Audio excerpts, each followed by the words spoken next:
Douglas Wilder. With those words, history was made. It's a great day for Virginia. And the nation.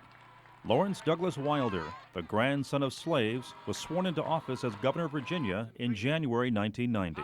In Richmond, a city that once proclaimed itself the capital of the Confederacy, a place where slavery was once defended. Thank you. Wilder's rise to the Commonwealth's highest office began in humble surroundings and strict racial segregation.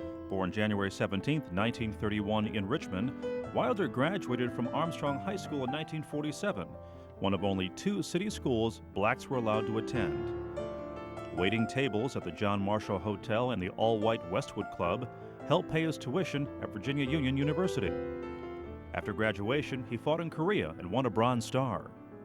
Howard University Law School was next for Wilder, and he became an attorney. But it was politics where the future governor shined.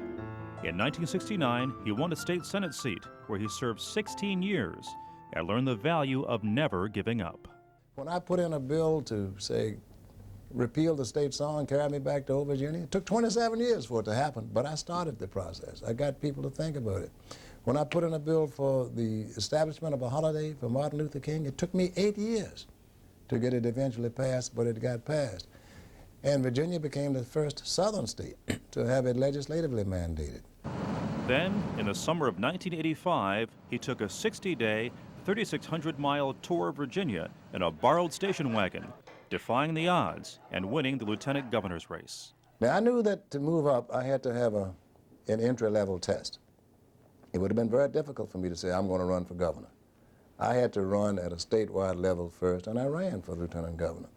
The position that I described in 1977 as a vacuous position, one of no power, one of no real influence. And it's true, but I needed to do that to show that I could be in line. And I think that's always the case with minorities, whether it's women. Then it was on to the governor's office, winning by a slim margin. And he ran knowing that his quest wasn't just a first for African Americans, it was also a first for whites. I had a number of people who say to me, no, I've never voted for a person of color because I never had a chance. No one has ever asked me to. And I shall remain ever mindful of my good fortune. And he has.